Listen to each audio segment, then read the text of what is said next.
चलिए बच्चों, तो आज आपके सामने क्वेश्चन है, अवतल दर्पण में सिद्ध करें कि F बराबर R/2। यानी अवतल दर्पण में सिद्ध करना है कि फोकस दूरी वक्रता त्रिज्या की आधी होती है। तो चलिए उसके लिए चित्र ध्यान देंगे। पहले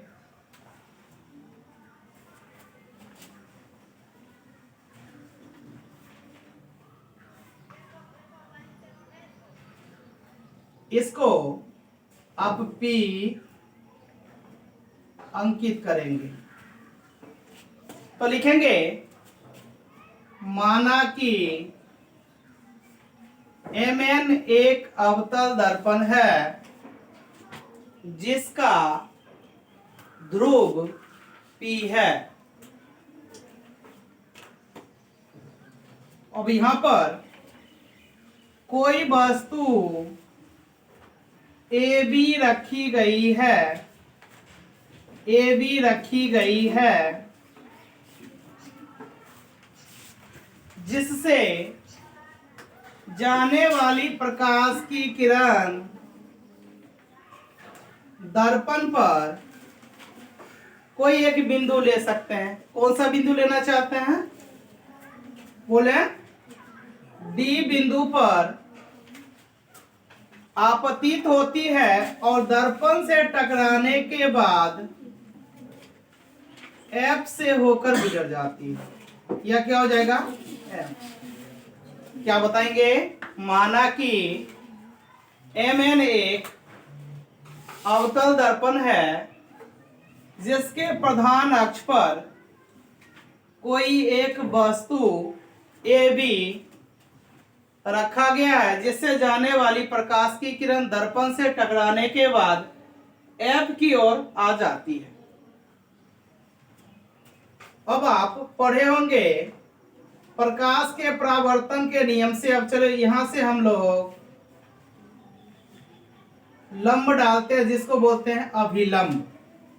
तो आपतित किरण और अभिलंब के बीच के कोण को बोलते हैं आपतन कोण, और परावर्तित किरण और अभिलंब के बीच के कोण को बोलते हैं परावर्तन कोण। यानी यह कोण I हो गया और यहाँ का कोण R हो गया।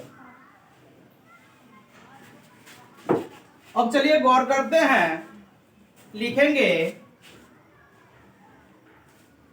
कोण I बराबर कोण R कर लेंगे परावर्तन के नियम से।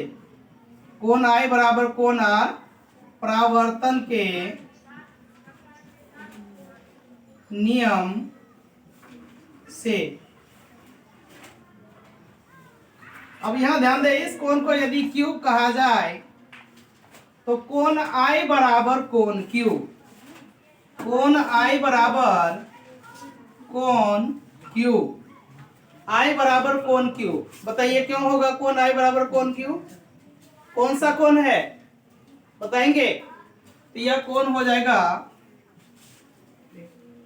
एकांतर कोण। कौन सा कोण होगा? एकांतर कोण। देखिए I बराबर कोण R और I बराबर कोण Q। इससे स्पष्ट हो गया कोण R बराबर कोण Q। कोण R बराबर कोण Q। अब जितना देखे, सुनो, बात नहीं करेंगे। कोण R बराबर कोण Q। अब जब R बराबर कोण Q हो गया तो जान लेंगे समान कोण के सामने की भुजा बराबर होती है। यानी आप कह सकते हैं कि जितना बड़ा R है उतना ही बड़ा कोण Q है। यानी CF बराबर DF। क्या निकल के आ गया? CF बराबर DF। और जब CF बराबर DF है तो यह त्रिभुज कौन सा हो गया? समद्विबाहु त्रिभुज। कौन सा त्रिभुज हो गया? समद्विबाहु त्रिभुज। अब यदि D को P के निकट माना जाए, लिखेंगे यदि D को P के निकट माना जाए, निकट माना जाए। तो D यदि P के निकट है तो आप DF को लिख सकते हैं PF। तो इससे क्या निकल के आया, ध्यान देंगे, CF बराबर PF। क्यों? क्योंकि कोष्ट में लिख देना है, एग्जामिनर को समझा देना है कि DF बराबर है PF के। D P के नजदीक है इसलिए DF बराबर हो जाएगा PF। और PF, P से F के बीच की दूरी, फोकस से ध्रुव के बीच की दूरी को हम बोलते हैं फोकस दूरी। क्या बोलते हैं? फोकस दूरी। तो यहाँ पे आप PF को क्या लिख सकते हैं, छोटा f, और P से C के बीच की दूरी को बोल सकते हैं वक्ता त्रिज्या, यानी R का मान जो है 2f के बराबर होता है। तो CF को क्या लिख सकते हैं, 2f, या यहाँ पे आप कह सकते हैं R कर सकते हैं, 2f यानी R, है ना। तो यहाँ पे एक बात थोड़ा सा समझने वाली बात है, सुन लेंगे।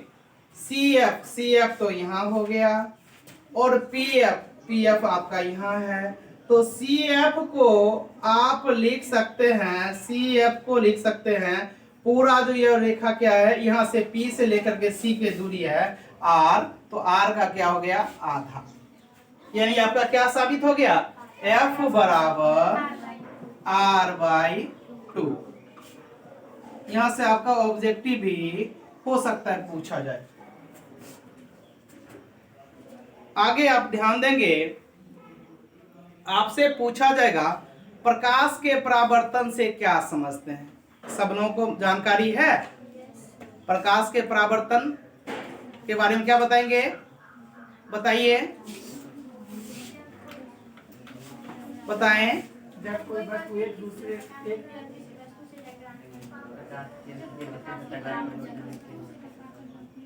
चलिए गुड। प्रकाश किरण का किसी वस्तु से टकराकर लौटने की क्रिया को प्रकाश का परावर्तन, या पैसे कह सकते हैं प्रकाश का किसी दर्पण से टकराकर लौटने की क्रिया को हम बोलते हैं प्रकाश का परावर्तन। प्रकाश के परावर्तन के दो नियम हैं, पहला आपतित किरण, दूसरा इसी में बोलेंगे आपतित किरण कोमा परावर्तित किरण, तथा इन दोनों के बीच डाले गए लंब अभिलंब एक ही तल में होते हैं। क्या बताएंगे, आपतित किरण, परावर्तित किरण तथा इन दोनों के बीच डाले गए लंब अभिलंब एक ही तल में होते हैं। दूसरा, आपतन कोण परावर्तन कोण के बराबर होता है, यानी कि कोण I बराबर कोण R। डाउट क्लियर है सभी बच्चों का। अब आपसे पूछा जाने का संभावना है, अवतल और उत्तल दर्पण में अंतर स्पष्ट कीजिए। तो सबसे, इसको सभी लोग समझ गए होंगे, चलिए इसको हम मिटा लेते हैं। अब है अवतल दर्पण और उत्तल दर्पण में अंतर स्पष्ट कीजिए। तो ध्यान देंगे, जैसे आपके सामने बनाते हैं अवतल दर्पण, यानी वैसा दर्पण जिसका बाहरी सतह रजतीत हो। क्या बताएंगे, वैसा दर्पण जिसका बाहरी सतह रजतीत हो, उसे क्या बोलेंगे, अवतल दर्पण। वैसा दर्पण जिसका भीतरी सतह रजतीत हो, क्या होगा, भीतरी सतह रजतीत हो, उसे आप क्या बोलेंगे, उत्तल दर्पण। चलिए एक एक अंतर हो गया। क्या अंतर हो गया, वैसा दर्पण जिसका बाहरी सतह स्थित हो उसको बोलेंगे अवतल दर्पण, और वैसा दर्पण जिसका भीतरी सतह स्थित हो उसे बोलेंगे उत्तल दर्पण। दूसरा अंतर, अवतल दर्पण का परावर्तक सतह धसा होता है और उत्तल दर्पण का परावर्तक सतह उभरा होता है। क्या बताएंगे? उभरा होता है। दो हो गए। तीसरा अंतर आप जानेंगे कि अवतल दर्पण द्वारा किसी वस्तु का आवर्धित प्रतिबिंब बनता है, यानी बड़ा प्रतिबिंब बनता है, और उत्तल दर्पण के द्वारा किसी भी वस्तु का छोटा प्रतिबिंब बनता है। तीन अंतर तो क्लियर हो गए। चौथा, आप उपयोग लिख सकते हैं। अवतल दर्पण का उपयोग कहाँ कहाँ होता है? अवतल दर्पण का हजामती बनाने में, यानी दाढ़ी बनाने में, नाक, कान, गला, इन सब के डॉक्टर को यदि मान लीजिए किसी के कान के भीतर यदि इन्फेक्शन है तो इसको देखने के लिए, इसको आवर्धित करके देखने के लिए हम अवतल दर्पण का प्रयोग करते हैं। फिर टर्च लाइट में भी किसका प्रयोग करते हैं? अवतल दर्पण का। और सोलर कुकर में अवतल दर्पण का उपयोग होता है। और कहाँ कहाँ होता है बताइए? याद है? गाड़ी के हेडलाइट में। अब हम बात करते हैं उत्तल दर्पण। उत्तल दर्पण का कहाँ प्रयोग होता है? गाड़ी के साइड मिरर में, यानी कि अब यह भी एक क्वेश्चन पूछ देता है कि गाड़ी के साइड मिरर में उत्तल दर्पण का प्रयोग क्यों किया जाता है? तो आप जानते हैं कि उत्तल दर्पण का दृष्टि क्षेत्र काफी लंबा होता है, जिसके कारण मान लें आप यदि मोटरसाइकिल से जा रहे हैं और आपके बगल में मोटरसाइकिल के साइड मिरर में यदि उत्तल दर्पण लगा हुआ है तो आप बहुत दूर से आती हुई गाड़ी को, जैसे ट्रक आ रही है तो आप उसको देख लेंगे, और एक ट्रक का छोटा सा प्रतिबिंब आपके दर्पण में दिखाई देंगे। यदि समतल दर्पण लगाएंगे तो क्या होगा? तो समतल दर्पण में जानते हैं कि वस्तु का पूरा प्रतिबिंब देखने के लिए दर्पण की ऊंचाई वस्तु के ऊंचाई की आधी होनी चाहिए।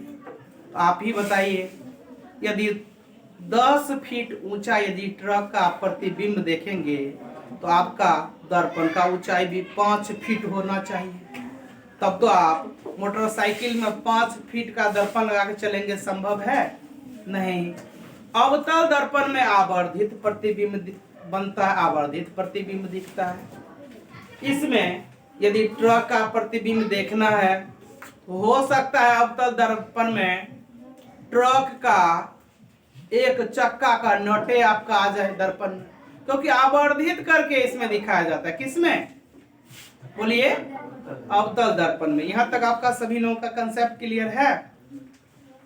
अब कल के लिए वीवीआई क्वेश्चन है, प्रकाश का अपवर्तन क्या है? कोई बताएंगे प्रकाश का अपवर्तन? हाँ, जब प्रकाश की किरण एक पारदर्शी माध्यम से दूसरे पारदर्शी माध्यम में प्रवेश करती है, उसके पथ में क्या होता है? विचलन हो जाता है, पथ उसका मुड़ जाता है, जिसके कारण ही आप देख रहे होंगे पानी में रखा हुआ सिक्का आपको ऊपर उठा हुआ मालूम होता है। किसके कारण?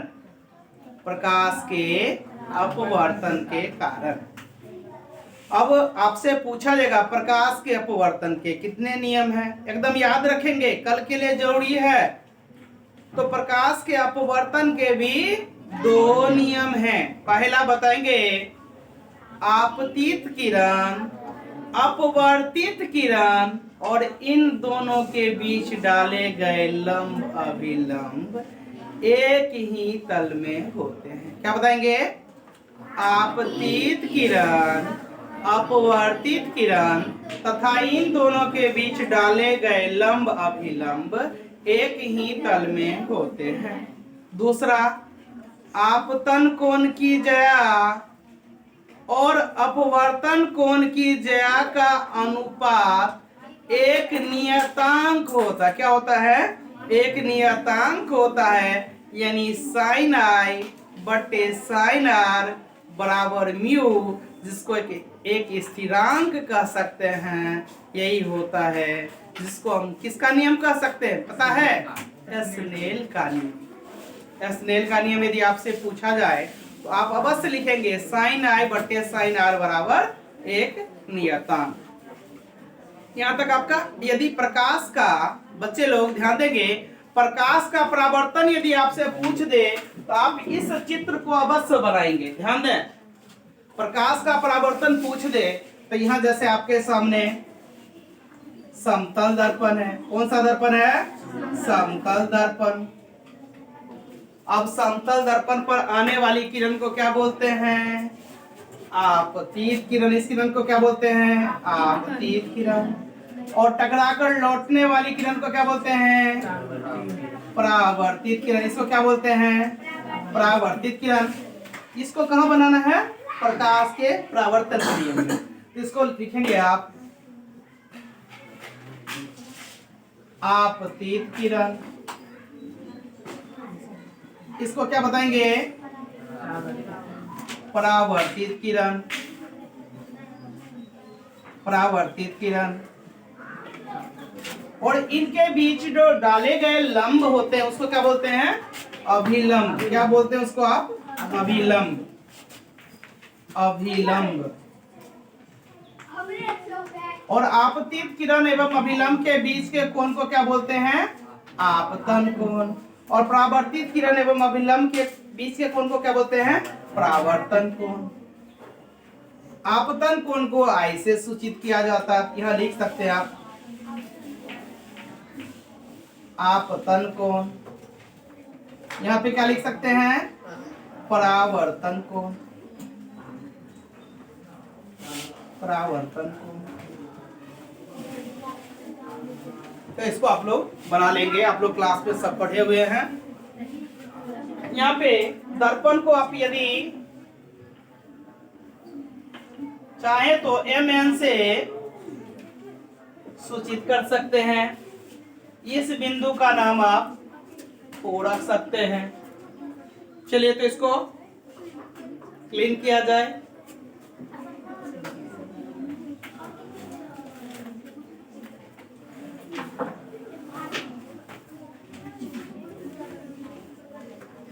अब आपसे क्वेश्चन पूछे जाएंगे। उत्तल दर्पण को, या ऐसे समझिए, उत्तल लेंस, लेंस से संबंधित है। उत्तल लेंस को अभिसारी लेंस क्यों कहते हैं?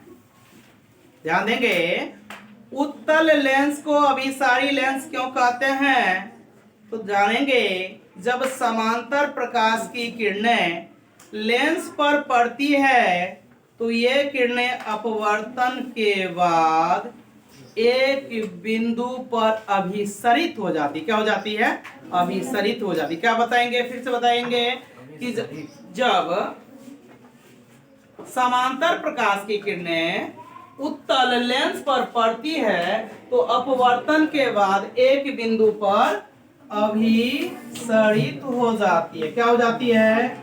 अभिसरित हो जाती है। अभिसरित मतलब क्या होता है बच्चे लोग? एक जगह देखेंगे सभी बच्चे, जैसे प्रकाश की किरण लेंस पर आ रही है और अपवर्तन के बाद एक जगह सभी किरण क्या हो जाएगा? जमा हो जाएगा, जिस गुण को हम क्या बोलते हैं? अभिसरण का गुण। इसी कारण से आपने जाना होगा कि उत्तल लेंस की सहायता से हम धूप में कागज को भी जला पाते। क्यों? क्योंकि आने वाली प्रकाश की किरण को उत्तल लेंस एक बिंदु पर केंद्रित कर देता है, जिसके कारण आप कागज को भी उत्तल लेंस की सहायता से जला सकते हैं। तो यहाँ पर भी आप एक यह भी क्वेश्चन समझ गए कि हम वाहनों में उत्तल दर्पण को पश्च दृश्य दर्पण के रूप में क्यों वरीयता देते हैं। जस्ट आपका क्वेश्चन का आंसर समझ में आ गया। अब उत्तल दर्पण के उपयोग, अवतल दर्पण के उपयोग, तो आप बताएंगे उत्तल दर्पण का दृष्टि क्षेत्र काफी बड़ा होता है जिसके कारण इसका साइड मिरर में होता है। दूसरा, जब छोटा प्रतिबिंब प्राप्त करना हो तो उत्तल दर्पण का प्रयोग करते हैं। तो रेड लाइट में परावर्तक सतह के रूप में उत्तल दर्पण का उपयोग किया जाता है। एक क्वेश्चन देख लेंगे, क्लास में आप लोग को बार बार बताया गया है हीरे का अपवर्तनांक 2.42 होता है, क्यों? या ऐसे पूछा जाएगा हीरे का अपवर्तनांक 2.42 होता है, इस कथन का क्या अभिप्राय है? तो जानेंगे हीरे का अपवर्तनांक 2.42 होता है, इसका अभिप्राय हीरे का अपवर्तनांक सबसे अधिक होता है, इसलिए इसका प्रकाशिक घनत्व भी सबसे अधिक होता है। तो यहाँ पर आप इस क्वेश्चन को भी देख लेंगे, एक बार पढ़ लेंगे, आपके नोट्स में क्वेश्चन अवेलेबल हैं। अब आपसे अगला क्वेश्चन, अच्छा आप लोगों को किरण आरेख खींचना सिखाया गया था। किरण आरेख खींचना एक बार देख लेंगे कि किरण आरेख, जैसे अनंत पर कोई वस्तु हो तो उसका किरण सुनेंगे, अनंत पर वस्तु हो, उत्तल लेंस आपके सामने हो तो उसका प्रतिबिंब कहाँ बनेगा। फिर इस तरह का, तो आप जानते हैं अनंत से आने वाली प्रकाश की किरण को एक जैसे दर्पण में ही बात हो तो एक जगह पे सबको इकट्ठा कर देता है, यानी फोकस पर बनेगा, है ना। तो इसको भी एक बार इस कंसेप्ट को आप देख लेंगे। लेंस सूत्र क्या होता है? 1/v माइनस 1/u बराबर 1/f। दर्पण सूत्र क्या होता है? 1/v प्लस 1/u बराबर 1/f। अब हम बात करते हैं आपके सामने अगला पाठ, जिसका नाम है मानव नेत्र तथा रंग बिरंगा संसार। इस पाठ में जैसे महत्वपूर्ण क्वेश्चन बनते हैं दृष्टि दोष। जब किसी व्यक्ति के आंख में विकार हो जाए, अर्थात समंजन क्षमता में गड़बड़ी हो जाए, जिससे उसे निकट की अथवा दूर की वस्तु को देखने में कठिनाई हो, उसे हम क्या कहते हैं? दृष्टि दोष। दृष्टि दोष कितने प्रकार के होते हैं बताएंगे? 3 प्रकार के, या आप कह सकते हैं 4 प्रकार के भी। हालांकि 10th का जो सिलेबस है उसमें आपको दृष्टि दोष 3 प्रकार के ही बताए गए हैं। इंटर में दृष्टि दोष के 4 नाम बताएंगे, क्या क्या है बताइए? हाँ, पहला निकट दृष्टि दोष, दूसरा दूर दृष्टि दोष और तीसरा जरा दृष्टि दोष, है ना। और चौथा कह सकते अभिन्दुकता। कौन सा? अभिन्दुकता। अब आपसे पूछा जाए निकट दृष्टि दोष, यहां से एक क्वेश्चन बच्चे अवश्य मिल जाएगा, या तो निकट दृष्टि दोष या दूर दृष्टि दोष से आपको एक क्वेश्चन अवश्य मिलना है कल के एग्जाम में, इसलिए इस पे ध्यान देंगे। एक बार इसको पढ़ लेंगे। निकट दृष्टि दोष, निकट दृष्टि दोष मानव नेत्र का वह दृष्टि दोष है जिसमें निकट की वस्तु साफ साफ दिखाई देती है किंतु दूर की वस्तु साफ साफ दिखाई नहीं देती। निकट दृष्टि दोष को अंग्रेजी में मायोपिया कहते, क्या बोलते हैं? मायोपिया कहते हैं। इसका उपचार, वीवीआई क्वेश्चन, निकट दृष्टि दोष का उपचार किस लेंस के द्वारा होता है? दर्पण के द्वारा नहीं, किस लेंस के द्वारा। तो क्या बताएंगे आप? बताएंगे अवतल लेंस। गुड, बिल्कुल अवतल लेंस के द्वारा होता है। दूर दृष्टि दोष, जब दूर की वस्तु, बताइए, जब दूर की वस्तु साफ साफ दिखाई दे किंतु, बोलिए, निकट की वस्तु साफ साफ दिखाई नहीं दे, उसे क्या बोलेंगे? दूर दृष्टि दोष। दूर दृष्टि दोष का उपचार किस लेंस से होगा? उत्तल लेंस। उत्तल लेंस से। दूरदृष्टि दोष महत्वपूर्ण है, इसको थोड़ा ध्यान देंगे। तो आपसे कोई पूछ दे दृष्टि दोष तो आप बता देंगे। दृष्टि दोष की परिभाषा, दृष्टि दोष कितने प्रकार के? तो 4 प्रकार कर लेना। कितने प्रकार? 4 प्रकार। पहला बोलिए, निकट दृष्टि दोष। दूसरा दूर दृष्टि दोष, या इसी का दूसरा नाम है दीर्घ दृष्टि दोष। क्या नाम है? दीर्घ दृष्टि दोष। तीसरा हो गया जरा दृष्टि दोष और चौथा अबिंदुकता। अब आपसे एक क्वेश्चन पूछा जाए, प्रकाश का वर्ण विक्षेपण क्या है? क्या है? क्वेश्चन बोले, प्रकाश का वर्ण विक्षेपण क्या है? तो श्वेत प्रकाश की किरण जब प्रिज्म से होकर गुजरती है तो 7 रंगों में विभक्त हो जाती है। इस घटना को प्रकाश का क्या बोलते हैं? वर्ण विक्षेपण कहते हैं। क्या बोलते हैं? प्रकाश का वर्ण विक्षेपण कहते हैं। अब आपसे कोई पूछे सबसे ज्यादा तरंग दैर्घ्य किस रंग का होता है? लाल का। सबसे कम किसका होता है?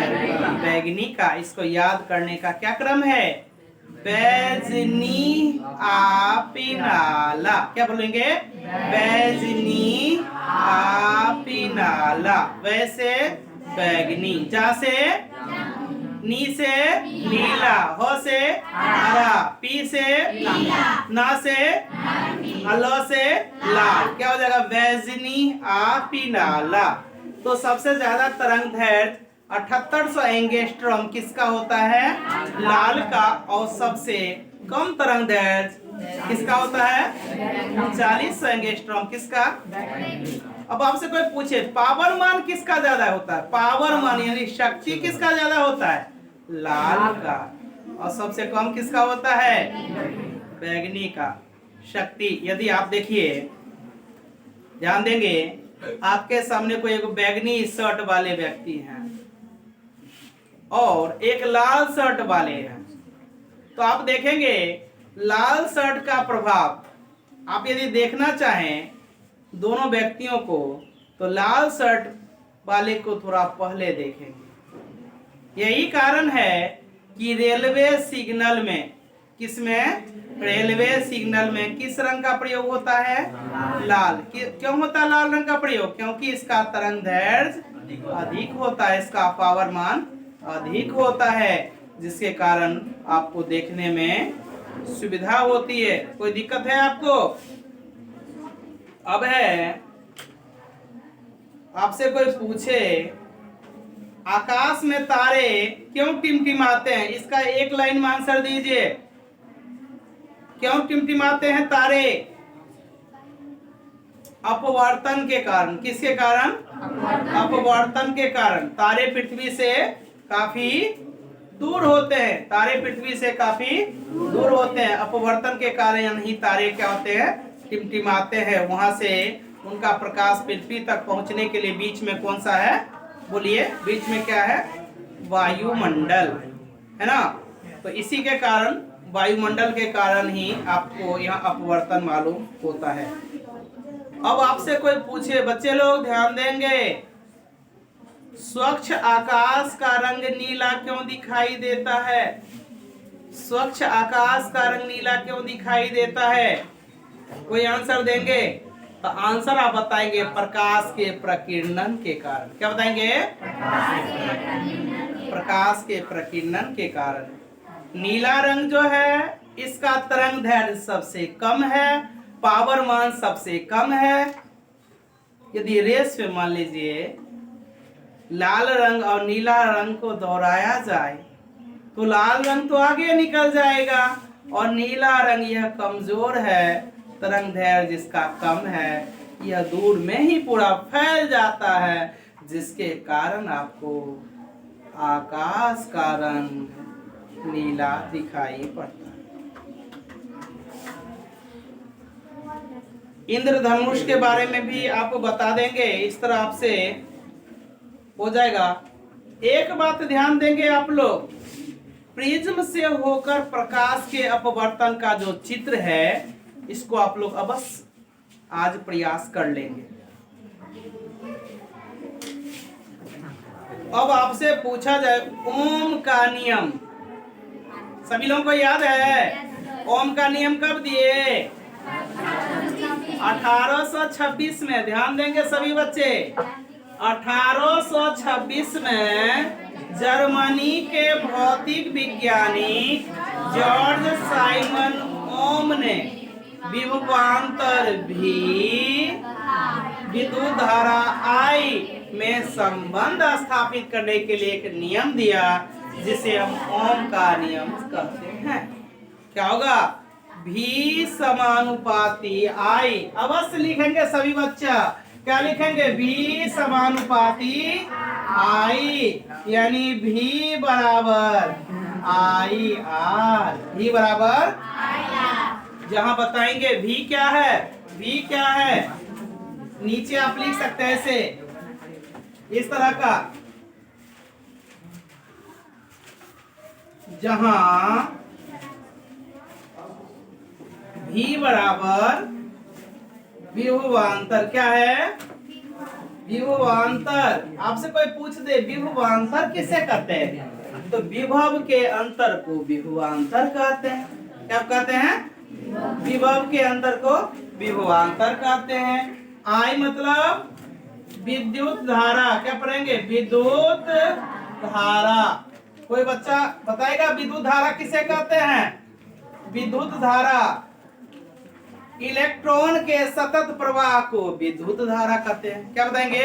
इलेक्ट्रॉन के सतत प्रवाह को विद्युत धारा कहते हैं। क्लियर है? आवेश के प्रवाह को विद्युत धारा कहते हैं। क्या बताएंगे? आवेश के प्रवाह को, इसका मात्रा क्या होता है? SI मात्रा क्या होता है? विद्युत धारा को आप किस में मापते हैं? एम्पियर में मापते हैं। R मतलब प्रतिरोध। R का मतलब क्या होता है? प्रतिरोध। जब किसी चालक तार से विद्युत धारा प्रवाहित की जाती है, उसके मार्ग में जो रुकावट होता है उसी को बोलते हैं क्या? प्रतिरोध। क्या बताएंगे? जब किसी चालक तार से विद्युत धारा प्रवाहित की जाती है, उसके मार्ग में जो रुकावट होता है उसे बोलते हैं क्या? प्रतिरोध। आपसे एक क्वेश्चन पूछा जाने का संभावना है, हालांकि यह क्वेश्चन बार बार पूछा जाता है, किसी चालक का प्रतिरोध किन बातों पर निर्भर करता है? क्या बताएंगे? किसी चालक का प्रतिरोध निम्नलिखित या निम्न बातों पर निर्भर करता है। पहला बोले, बताएंगे? मालूम है? बताइए। तार की लंबाई पर। क्या बताएंगे? तार की लंबाई पर लंबा तार का प्रतिरोध ज्यादा एवं छोटा तार का प्रतिरोध कम होता है। दूसरा, तार की मोटाई पर। क्या बताएंगे? तार की मोटाई पर मोटा तार का प्रतिरोध कम एवं पतला तार का प्रतिरोध ज्यादा। इसलिए आप लोग एक बात गौर करते होंगे, आपके घर में जैसे AC चलाना है, हीटर चलाना है, इसके लिए मोटा तार चाहिए। आपके घर में जो वायरिंग में जो तार डाले जाते हैं उसमें कैसा तार चाहिए? मोटा। यदि पतला तार रहेगा तो तार क्या हो जाएगा? पिघल जाएगा। अब आपसे एक क्वेश्चन और, लघु पथन से क्या समझते हैं? बताइए। लघु पथन नहीं, परिपथ में जब गर्म तार और ठंडा तार आपस में संपर्कित हो जाए, जिससे क्या हो जाएगा? बताएंगे। गर्म तार और ठंडा तार आपस में संपर्कित हो जाए तो जिससे क्या हो जाएगा? प्रतिरोध का मान शून्य हो जाएगा। इसे ही हम लघु पथन अंग्रेजी में शॉर्ट सर्किट बोलते हैं। क्या बोलते हैं? Short circuit. एक चीज बताइए, विद्युत बल्ब का फिलामेंट किसका बना होता है? विद्युत बल्ब का फिलामेंट टंगस्टन का। किसका बना होता है? टंगस्टन का। क्या? किसका? टंगस्टन का। याद रहेगा ना? टंगस्टन। नहीं याद रहेगा तो टंगस्टन, टंगस्टन है ना। अब है हीटर का तार। हीटर का तार किसका बना होता है? नाइक्रोम का। किसका? नाइक्रोम का। नाइक्रोम मतलब निकेल और क्रोमियम, नाइक्रोम का बना होता है। अब आपसे पूछा जाएगा प्रतिरोधों का संयोजन कितने प्रकार के होते हैं, तो आप बताएंगे सबसे पहली बात की प्रतिरोधों का संयोजन होता है क्या? जब दो प्रतिरोधों को, दो से अधिक प्रतिरोधों को आपस में जोड़े जाते हैं उसे बोलेंगे प्रतिरोधों का संयोजन। प्रतिरोधों का संयोजन कितने प्रकार के होते हैं? दो प्रकार के।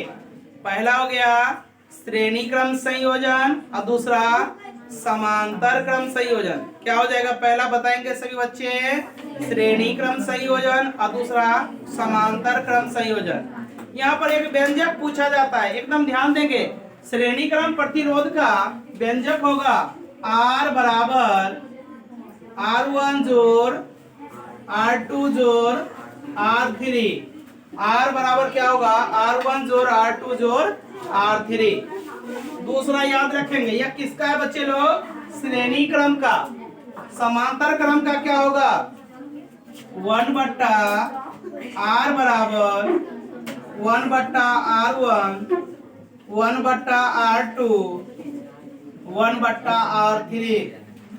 श्रेणी क्रम में पूछा जाएगा, इस व्यंजक को लिखेंगे। समांतर क्रम में पूछा जाएगा, आप इस व्यंजक को लिखेंगे। तो